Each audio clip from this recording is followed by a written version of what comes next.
It's used for traffic, but locals are threatening a bit of fight to save their peace and quiet. The residents made their stand in Union Street, one of 10 roads in the Erskineville Newtown area which until Christmas Eve had been closed to through traffic. The closures were supported by nearly 90% of Erskineville residents who say the roadblocks had vastly improved safety and noise levels. But despite the backing of the Sydney City Council, recently retired local government minister Kevin Stewart, without notice, ordered the barriers removed. Today, the people retaliated with the aid of an old car wreck, testing the patience of police as a tow truck stood ready to enforce the government's direction. Now, I'm directing you all to move back off the street here onto the footpath, as this vehicle is an obstruction, it's an unlawful obstruction, and it must be removed. Persons not complying with that leave themselves liable to arrest. Wanting to avoid just that, the residents reluctantly obliged. The tow truck moved in, and with the hostile audience showing their contempt for the police and the tow truck driver, the temporary roadblock was hoisted away. It was over an hour later before the crowd dispersed, but even before their symbol of defiance was carted away, there seemed little doubt the police and the trailer would be back. The residents may have lost the first round, but just a few streets away, the fight goes on. Makeshift roadblocks like this one will replace anything the police drag away until the road closures are restored. And in nearby Redfern, the fight was just beginning. Road barriers dismantled on Tuesday were this morning replaced with wooden poles and metal stakes. The residents of Great Buckingham Street ensuring it will take more than the police to remove this obstruction. Brad Schmidt, National 9 News. The police were called in to remove a wrecked car blocking a street, set up after retiring local government minister Kevin Stewart ordered the removal of the area's official traffic barriers. The artwork on the latest homemade road closure wasn't even dry when police moved in. Come on, move off. You'll be arrested. I'll give you a direction there. Move off the road and onto the footpath. And stop obstructing the natural traffic. Come on. Try and get him here to stop the hoons that are going down the streets at 100 miles an hour. The mood turned ugly as the tow truck operator dismantled the barricade and then drove off the wrong way on a one-way street. Police are here and they won't even book him. We're booked for putting in road closures that we voted for, that are legal. We voted for them, we want them back. You should book that tow truck driver. The residents say the road closures in the inner city area have been successful for the past year and a half, but their children's safety is now at risk because of political infighting. It's been described as a last favour on retirement by Kevin Stewart to some of his old South Sydney ALP right-wing faction mates who've been wanting to have these roads opened. Ironically, Mr Stewart has declined to comment as he's no longer local government minister. His successor, Peter Anderson, won't comment either as he doesn't officially take over until the 31st of December. But although the residents have grudgingly accorded round one to the authorities, they're already planning their next illegal street closure. And sometime later this evening, possibly around 7:30, the street will again be closed to traffic. Kay Brown for 7 National News. Suburb of Erskineville in a dispute over road closures in the area. Local government minister Kevin Stewart has ordered Sydney Council to remove barricades and to reopen streets to through traffic. But as Trevor Borman reports, the residents say they're determined to keep them closed. Union Street in Erskineville was one of 10 roads closed to through traffic by the Sydney Council 18 months ago. Council agreed with the residents that too many vehicles were driving too fast through the narrow streets. But on Christmas Eve, the state government overruled the decision and council workers wasted no time moving in to clear the streets of the barricades. It's the most disgusting display of council activity, and that council has been disgusting for so long now. We hope that it's probably going to be the one that'll break them. A closed street was legal 2 days ago, but not today, and the police weren't impressed with the residents' own barricade. Now, I'm directing you all to move back off the street here onto the footpath, as this vehicle is an obstruction, it's an unlawful obstruction, and it must be removed. Keep our roads closed!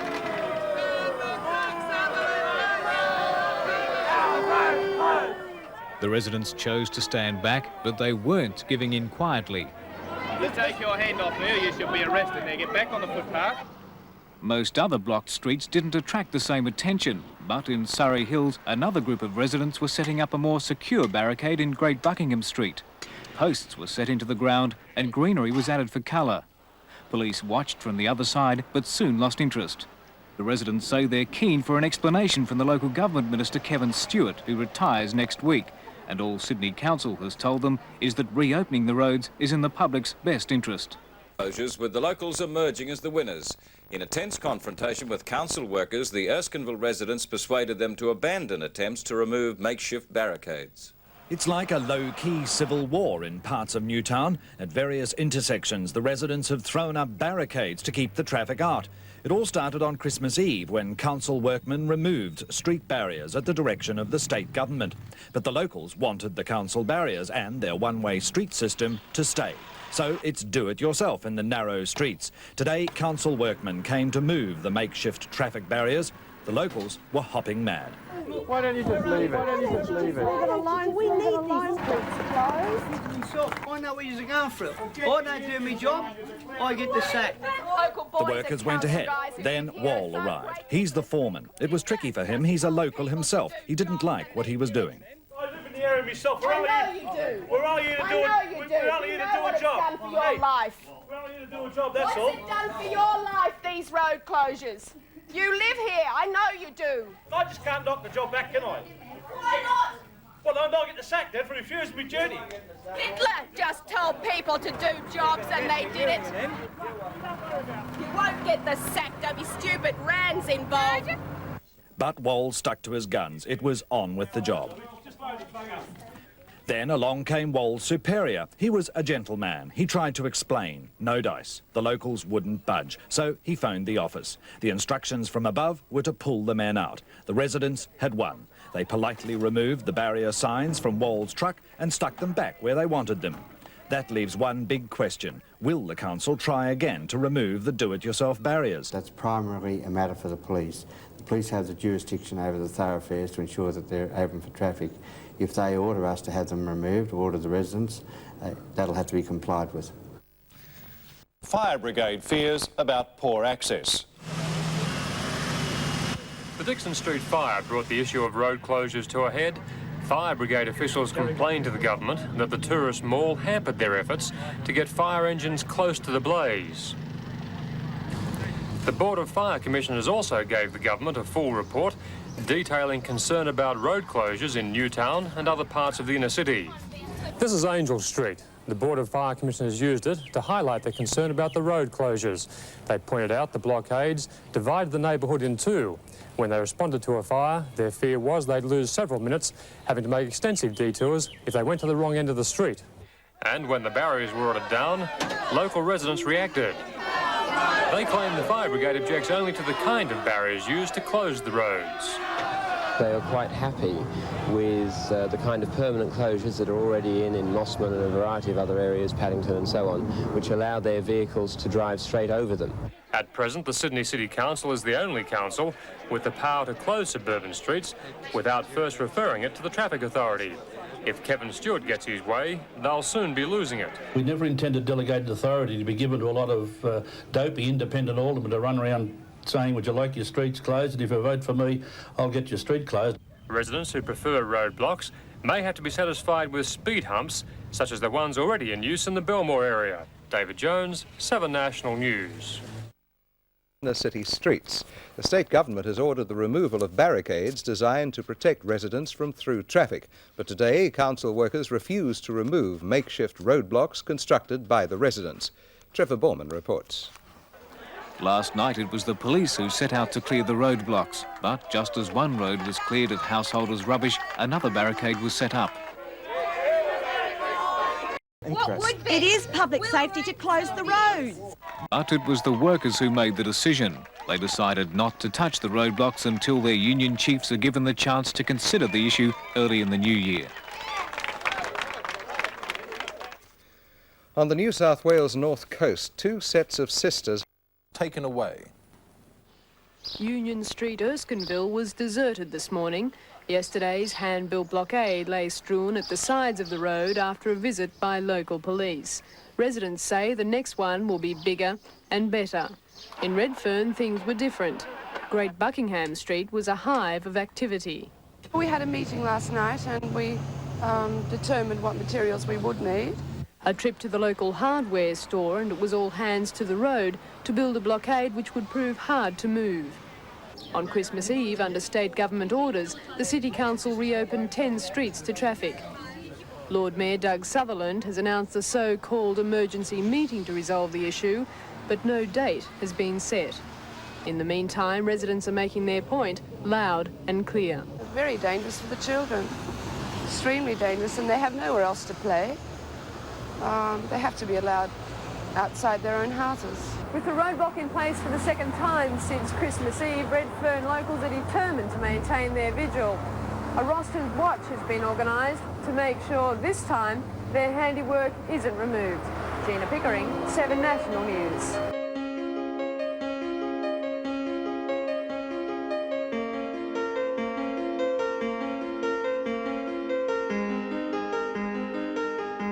For a long battle to prevent the state government reopening blocked-off streets. Today, locals held a public meeting to continue the campaign that's seen battles in the streets. The residents of Erskineville have been involved in a series of daily skirmishes with police and authorities for almost the past week.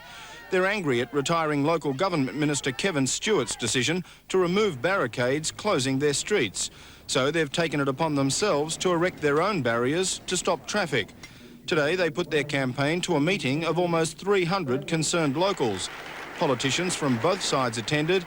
Everyone agreed the narrow streets of Erskineville should stay closed to through traffic. Local Labor member Andrew Refshorgi said he'll speak to Mr Stewart tomorrow to try to have the decision reversed. I'd like to first off say that I support road closures. And Liberal leader Nick Greiner said it wasn't a decision for state government anyhow. You simply say to the ministers of the state government, and indeed to the state opposition, butt out. It isn't the job for state politicians. It isn't the job for the state government, be it Liberal or be it Labor. The meeting was angry and at times rowdy, and for those who didn't agree with residents, like Upper House member Judith Walker, the response was hostile. It ended with almost unanimous agreement that closures remain, that representation speak to Mr Stewart, and that Premier Rann order the minister to revoke his decision. John Mangos, National 9 News. Streets to traffic. At a noisy public meeting this afternoon, the residents blamed retiring local government minister Kevin Stewart for putting their children at risk, and they demanded a change of heart. More than 250 people crowded inside Erskineville Town Hall. Another 50 waited outside to vote on 7 motions, most demanding residential streets remain closed, others attacking the Labor Party, and in particular Judith Walker, who had officially complained about the road closures. And if the proper submissions are made and proper law...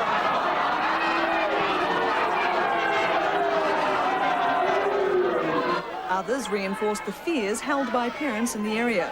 It's not safe for the kids to be on the streets. It's not even safe for us to walk down the streets because we don't know when a truck is going to bash into a car and knock it onto us or our children. At the moment, the roads are again closed to traffic by illegal barricades. After a 6-day battle of wits with police, a moratorium is in place, at least until tomorrow, when local member Andrew Refshorgi meets with local government minister Kevin Stewart and Transport Minister Barry Unsworth to try to resolve the problem.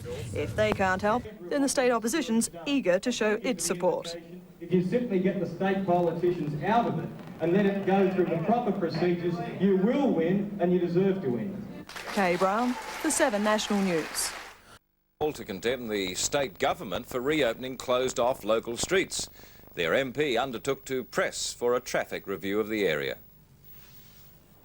On Christmas Eve, the council pulled down Erskineville's one-way street barriers on a direction from the state government. The locals then took the law into their own hands and threw up homemade barriers. They wanted to keep the streets quiet, although there's a small band of local kids who don't agree.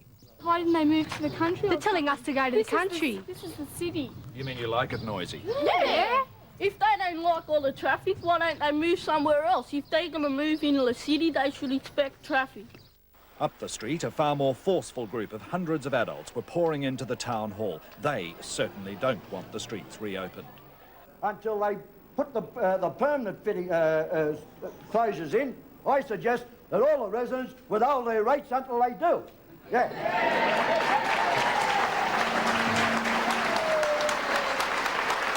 Local Labor Member of Parliament Andrew Refshoghi announced he's against the reopening and promised action, with some reservations. The most hostile reception was reserved for an ALP member of the state upper house, Judith Walker. The locals claimed she favours the street reopening.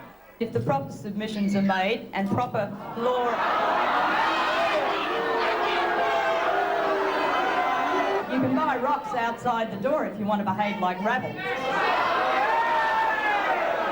And then it was all over. Motions had been carried, emotions vented, and political action promised. Still, the homemade one-way system remains. John Stewart, Eyewitness News.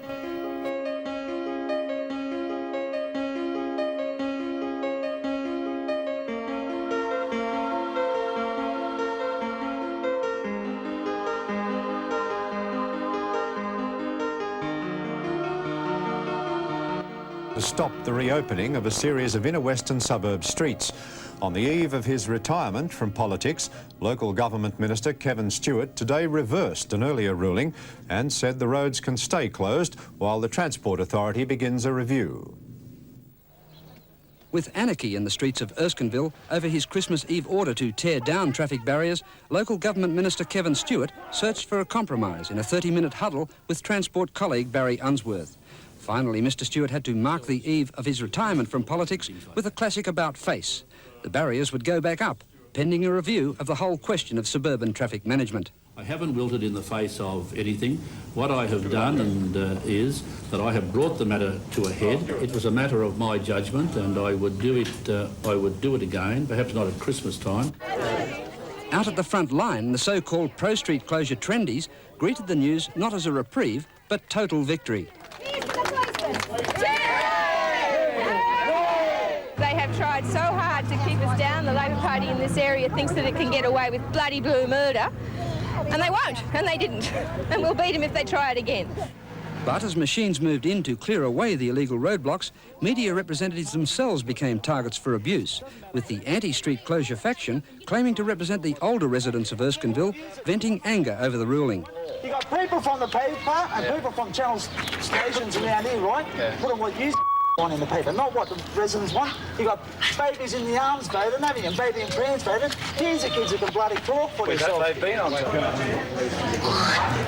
So by early afternoon, with the official temporary barricades back in position, a tentative peace returned to the streets of Erskineville. Although with feelings still running very high on both sides of the issue, it's difficult to see that peace lasting. John Collis, National 9 News.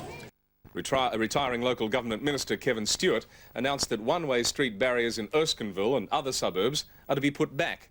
But he also signalled a change of tack. The State Traffic Authority will decide on future traffic reorganisation, not local councils. In Erskineville and Redfern, the locals' makeshift one-way barriers were still up, so the council had sent in the Garbos to remove them. The residents wanted their barricades to stay, but Wall, the foreman, would have none of it, so they staged a sit-down. The tractor driver refused to obey instructions to drive through them, so he staged a walkout. Back in the city, the politicians were sorting it out. Ministers Kevin Stewart and Barry Unsworth met briefly and then announced the one-way barriers are to go up again for the meantime. But Mr Stewart issued a warning. I indicate that if councils aren't prepared to accept traffic authority orders, then the Minister for Local Government has the authority under the Act to compel them to agree. So how will the Sydney City Council's powers change under this new setup? They'll be diminished. By lunchtime, the word was out. The barricades were to go back up and they were to stay. However, a few of the local children were a bit slow getting the message. A group of local kids want the streets to stay two-way, so they knocked down the council's re-erected barricades. In came the police to sort out the youngsters, with Wall adding his 2 penneth. Yeah, otherwise you get me into trouble, all right, Digger? All right, mate? All right, now you've been warned. Further up the road, the word was coming through of the government's back down. A council officer passed on the news. I received the message that the rubbish to be removed and replaced by thresholds to affect the street closures until further notice. But the peace may be an uneasy one. The week-long debate has left Erskineville a legacy of bitter confrontation. John Stewart, Eyewitness News.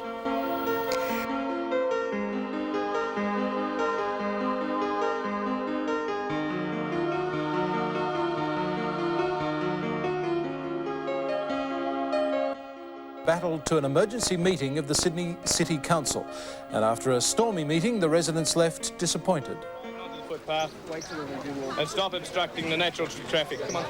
Just days ago, they were manning the barricades. Today, those same inner-city residents became the standing room only crowd at the Sydney Town Hall. They weren't always as quiet as they should be, and that upset the Lord Mayor. Next person to speak will express a point of view. Alderman Lundy, please refrain from interjecting. The Independents had their only victory of the day. Local residents were given permission to address the council. Now, we are sick to death of this. It's a political issue. We all know where the pressure's been coming from. We all know that it has nothing to do with road closures per se. But after that, things became a touch bitter. Talk about intimidation. None of all of them were intimidated over a week down here. They received threatening phone calls. Their wives were abused with abusing language and the like. The Independents tried vainly to get residents on the promised Traffic Authority survey and to make representations for one man who was charged by police during the demonstrations. Though you wouldn't believe it, from today's rowdy council meeting, all sides now seem to agree on one thing, and that is the barricades should stay. The Traffic Authority would be brave now to even think about taking them away. David Jones, 7 National News. With about 150 people overflowing the public gallery, Sydney's Lord Mayor Doug Sutherland threatened at one stage to adjourn the meeting if interjections continued. Tony Eastley reports. Street closures at Erskineville and other inner-city areas produced confrontations over Christmas.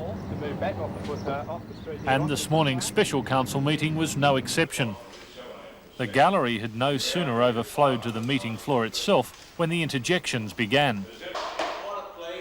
Silence so that free speech can be exercised. Or otherwise you have the option of leaving. That's the two options. Before council was a minute paper from the City Engineers Department. It set out the dispute, including the role played by the former Minister for Local Government, Mr Kevin Stewart. Today's council meeting discussed 4 recommendations from the City Engineer, including the appointment of a council representative on the New South Wales Traffic Authority's Working Party. A move to seek residents' representation on the Working Party failed, and Alderman Jack Mundy made his thoughts public about one of his fellow aldermen. Resident Tony Joyce, who spoke at the meeting, summed up afterwards how she felt about the council. Oh, basically, any time that the residents have been in the council chambers, it's just the appellation we have at standing and looking at a farce. They're a joke. Despite all the talk and interjections at this morning's special meeting, the Sydney City Council has no real say in road closures. That right rests firmly with the Traffic Authority of New South Wales, and it will be on its say-so whether the roads around Erskineville will be closed forever or will be reopened. The Traffic Authority is expected to hand its report to the Minister for Transport late next month. Local road closures. The people of Erskineville and Newtown descended on the town hall today for a special council meeting called to discuss the future of the roads. But much to their disgust, council made no decision. It was a full house at Sydney's council chambers today, and residents lost no time in reminding the council of just what they were after. We want road closures. We're not concerned about options at this stage. We want road closures, and we want a traffic management scheme which is going to be for the benefit of all the people of Erskineville and Newtown. The meeting follows 6 days of angry blockading by Erskineville and Newtown residents. Trouble started on Christmas Eve after 18 months of trial closures ended. But what was achieved this morning? In my opinion, nothing. What disappoints me very much is that this council should be clearly stating its position to the state government, should be defending itself, and should be expediting those areas that need to be sped up.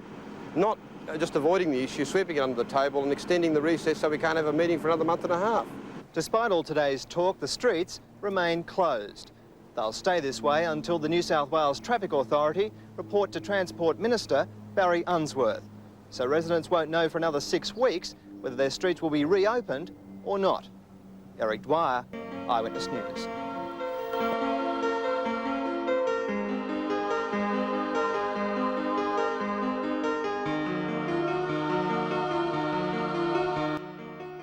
The same group of residents. While all the Erskineville barricades can stay, some less contested ones in the Redfern area will have to come down. It seems a drop in accident figures since the Erskineville barricades went up was the critical factor in their favour. The number of people injured, there'd been something like 41 people injured in the previous 9 years before the closures, and only one person injured since. And it was absolutely critical that these streets remain closed to through traffic. To mark the residents' final victory, these barricades will soon become permanent, designed in a way to allow emergency vehicles through when required. David Jones, 7 National News. Closures they fought to have retained in the Erskineville, Newtown and Redfern areas are to stay. Late last year, inner city residents manned the barricades to defend the road closures unexpectedly taken from them on the orders of the then local government minister Kevin Stewart. Now, most of the road closures will not only be retained, but they'll be made permanent, while still allowing access to emergency vehicles. In some cases, speed humps and other measures will be taken to achieve this compromise. Transport Minister Ron Mulock says the decision followed a traffic authority review that showed the closures had resulted in a reduction in traffic accidents, and that was something local residents had been claiming all along. Governments are always influenced by people putting forward a point of view. The important thing for governments is when those points of view conflict, to try and resolve them. And the New South Wales Traffic Authority has set about doing that in a fairly short space of time, and have come up with solutions in a very difficult area as far as traffic flow is concerned.